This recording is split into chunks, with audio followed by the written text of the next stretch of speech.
Este es un podcast de Ibero 90.9.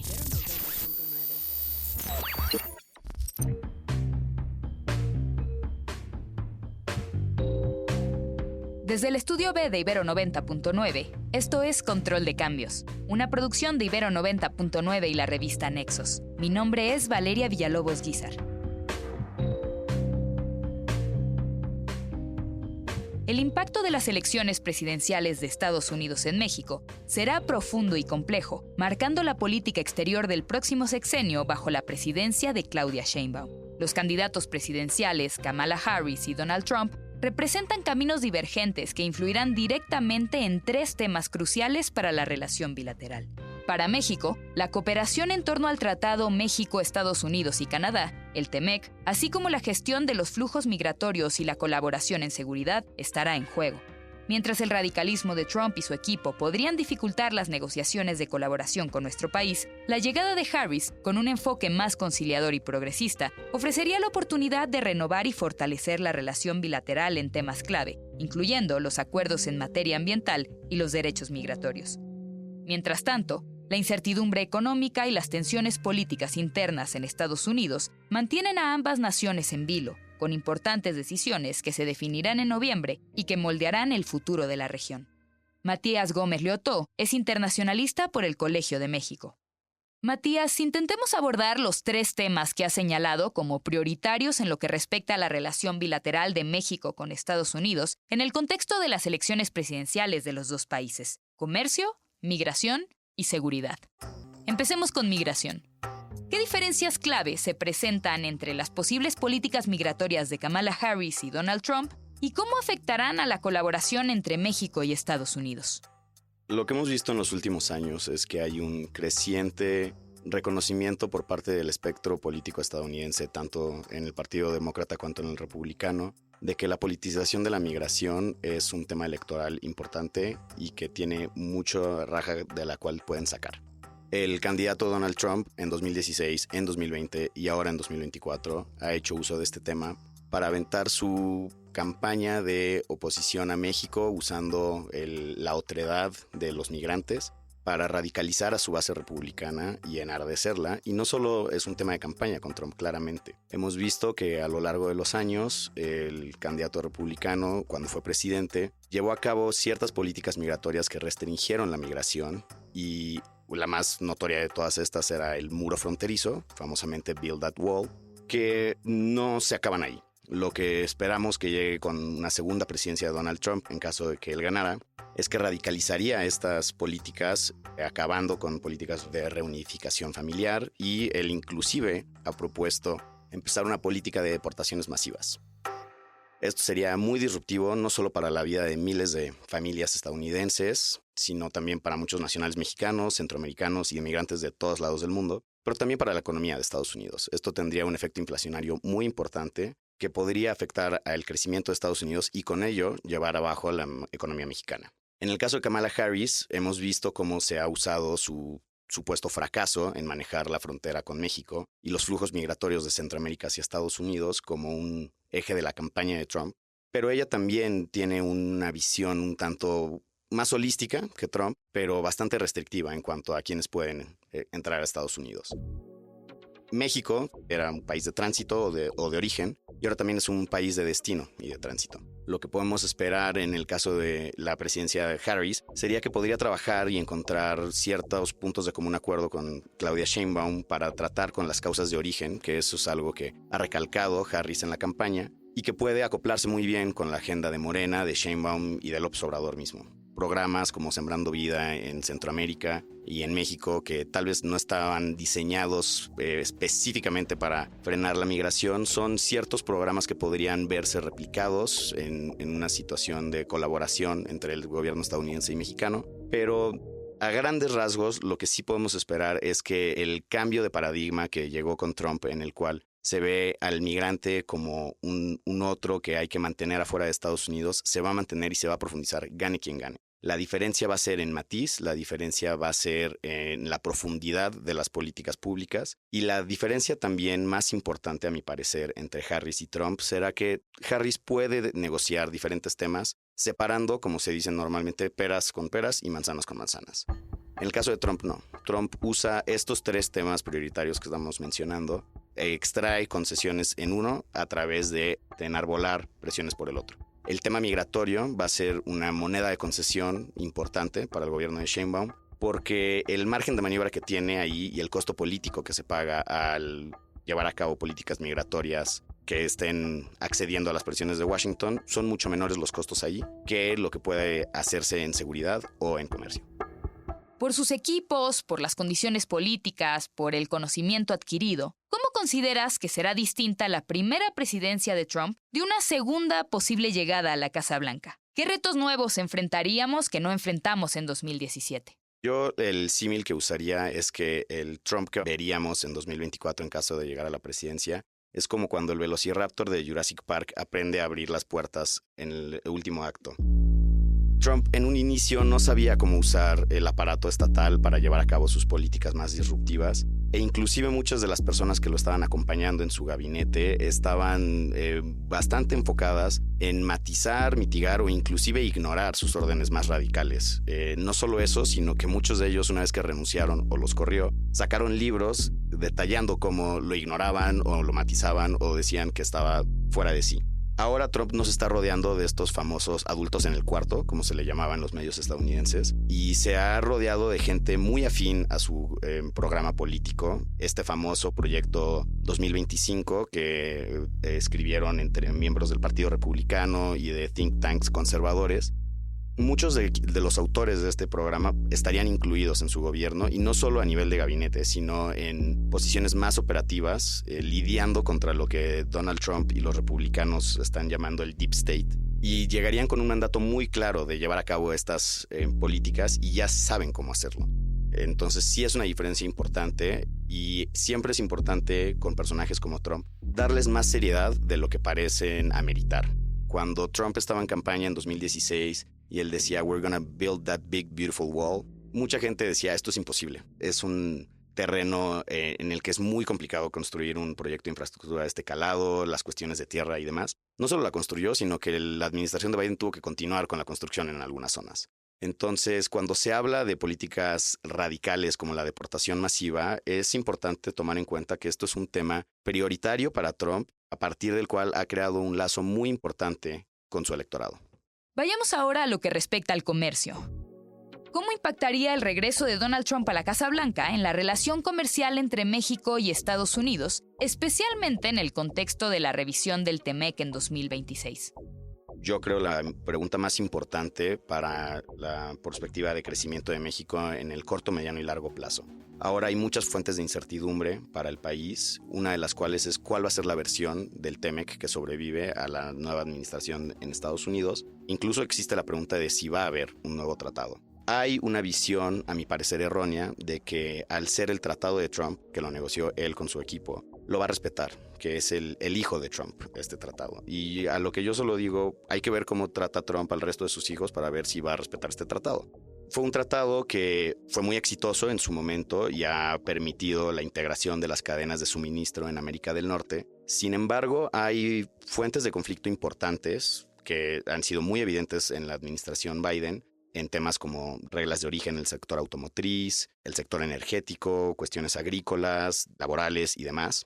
Pero Trump tiene dos principales problemas, uno de los cuales atenta directamente contra la naturaleza, la raison d'être del tratado, que es las reglas de origen en el sector automotriz. Trump siente que los negociadores mexicanos y canadienses le vieron la cara en la primera negociación y él cree que estas reglas de origen son demasiado beneficiosas para México y para Canadá en perjuicio de Estados Unidos. Ya hay un arbitraje en el tema que se resolvió hace un par de años durante la administración Biden, que la administración Biden misma no ha querido respetar, el cual establece que Canadá y México tienen la razón y que el tratado, como está escrito, sí favorece la interpretación de las reglas de origen de México y de Canadá. Sin embargo, este es un tema que Trump sí ha enarbolado en campaña y que probablemente intentaría elevar los requisitos de las reglas de origen a tal punto que probablemente no sería tan competitivo el sector automotriz, en México particularmente. ¿Hasta qué punto va a llegar esto? Bueno, dependerá de los negociadores, dependerá de la posición de México y de tener muy claro entre la posición del sector público y privado mexicano para poder hacer frente a un embate importante en el tema automotriz. El otro tema más relevante para Trump en la revisión, que podría llegar a una renegociación, es la presencia de inversiones e importaciones chinas en México. Este es un tema de los pocos temas que son compartidos entre republicanos y demócratas y que se tiene una solución relativamente similar, tal vez con diferencias en la magnitud, pero que lo que buscan ambos partidos y Trump principalmente es sacar a China de la región, sobre todo en sectores prioritarios. Creo que una diferencia importante entre Trump y Harris sería que Harris sí buscaría hacerlo de una manera un tanto más estratégica, enfocándose en sectores como electromovilidad, tecnología. Pero Trump no solo se va a enfocar en las inversiones que llegan a México, sino en las importaciones. Y esto sí sería muy disruptivo para la economía nacional, porque estas importaciones no necesariamente están llegando a Estados Unidos, también son bienes de consumo, son bienes intermedios que son necesarios para la industria nacional y que son indispensables para la economía de México. Sin embargo, el camino al cual México parece aspirar llegar es una mayor integración en América del Norte de la economía y para esto probablemente sí tendrían que acceder a ciertas concesiones en el frente anti-China.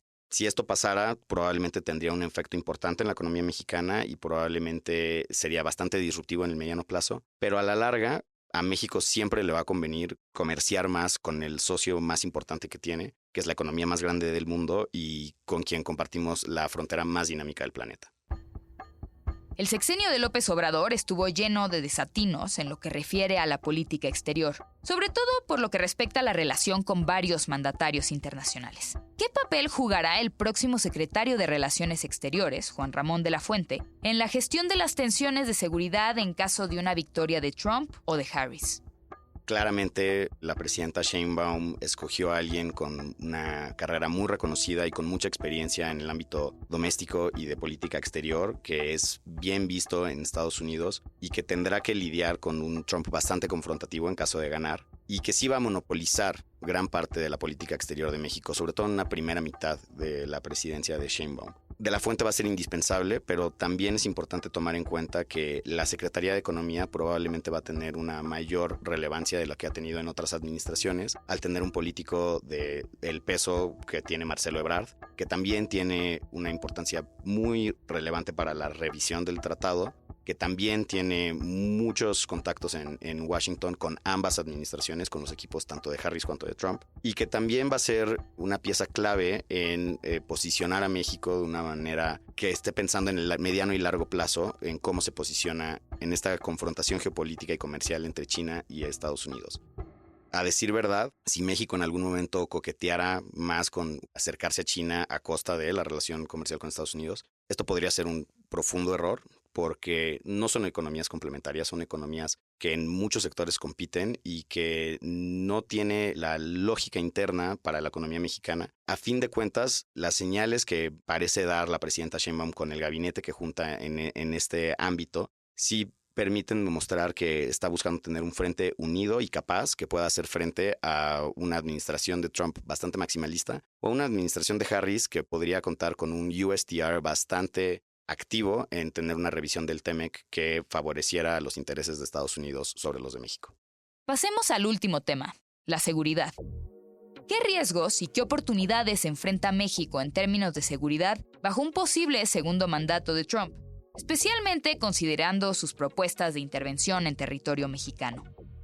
Cuando a mí me preguntan si Trump intervendría en México, mi primer pensamiento es no. O sea, la soberanía mexicana es algo que el Estado, las Fuerzas Armadas y toda la ciudadanía está alineada y de acuerdo en que no puede ser violentada, mucho menos por un gobierno estadounidense. Sin embargo, hay que tomar con cierta seriedad estas propuestas porque no solo es Trump el que las propone, sino que ya es una visión que ha permeado dentro del Partido Republicano y no solo entre congresistas extremistas, sino ciertos congresistas más sensatos sí, tal vez de una ala más militarista del Partido Republicano, pero que tienen cierta solidez política, por ejemplo, el representante Dan Crenshaw. Eso por un lado. Por el otro, la captura del Mayo Zambada indica que claramente el gobierno estadounidense y sus agencias de seguridad sí pueden operar de una forma u otra en territorio mexicano sin el consentimiento ni el conocimiento de México. Ante este escenario, propuestas como atacar con drones o con fuerzas especiales a ciertos miembros de algunos carteles no es algo que se pueda desestimar y es algo que tiene que tener muy claro la presidenta Sheinbaum, al igual que el secretario de Relaciones Exteriores, el secretario de Seguridad y los secretarios de Marina y Defensa. Un tema al margen de los tres grandes que hemos tocado. ¿Cómo crees que influiría en la relación bilateral la convergencia entre Kamala Harris y Claudia Sheinbaum, sobre todo en temas de política medioambiental? Kamala Harris fue una de las pocas senadoras que votaron en contra del Tratado México-Estados Unidos-Canadá. A pesar de que ella era senadora de California, que es uno de los estados que tiene mayores flujos económicos con México. Una de las razones principales por las cuales votó en contra del tratado fue por las cuestiones ambientales. Ahora, Kamala Harris es una política claramente muy pragmática, cuyas posiciones han evolucionado mucho de 2020 para acá, pero el tema ambiental es algo que tiene como parte indispensable de su legado. Y esto coincide con Claudia Sheinbaum. Este alineamiento en temas ambientales sí podría fomentar a que los esfuerzos regionales hacia la transición energética avanzaran de una manera más coordinada, que permitieran aprovechar el potencial de ambos países en cuanto a generación de energías limpias, pero también para poder interconectar el sector energético de ambos países. Harris podría ser un poco más ambiciosa que Trump, que Biden mismo, mirando al TEMEC y a su revisión, pero que podría ser bien recibido por parte de México y por parte de Sheinbaum, porque esto es claramente uno de los ítems en la agenda de Sheinbaum en los cuales ella quiere distinguirse del presidente López Obrador y que sí quiere avanzar en lo que ha hecho México en estos temas. Por último, Matías, de forma muy comprensible, sobre todo en contraste con Trump, se habla constantemente de Harris como una elección que significaría un alivio para México. Pero ¿en qué ámbitos la elección de Harris como nueva presidenta de los Estados Unidos supondría para México un reto?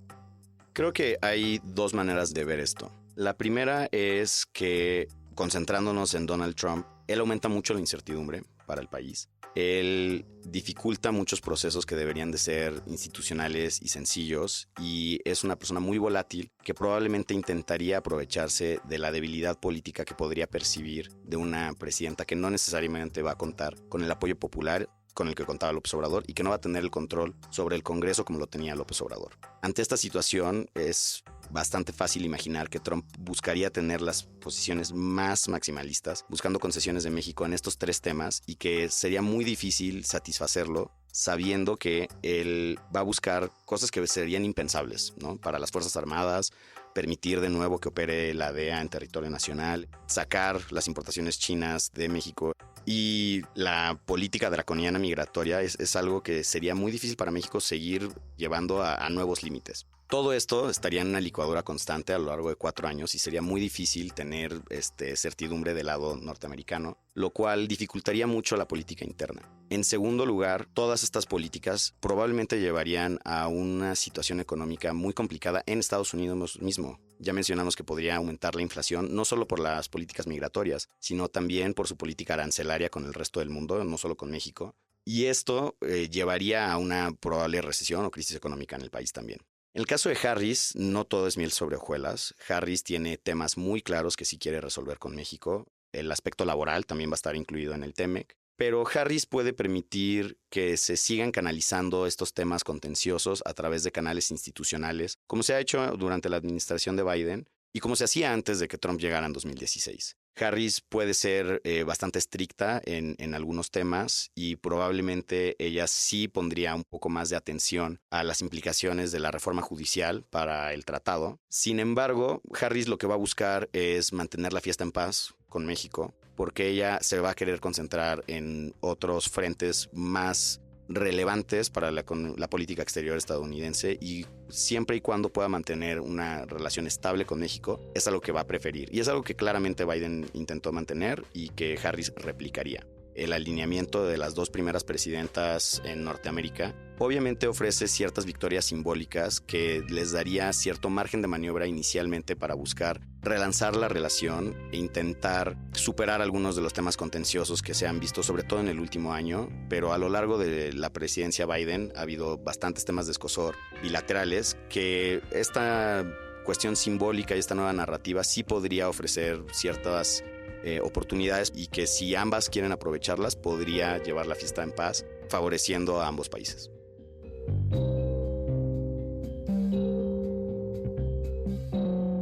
Matías Gómez Leotó es internacionalista por el Colegio de México y es consultor de riesgo político en Eurasia Group. Pueden consultar lo que ha escrito en la revista en www.nexos.com.mx/control de cambios y en nuestro número de octubre.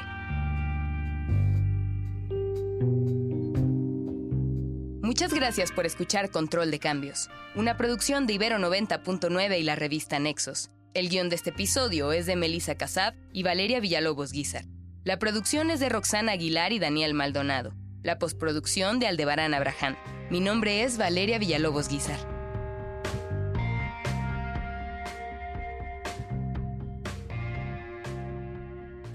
Más podcasts, música y radio en vivo en ibero99.fm.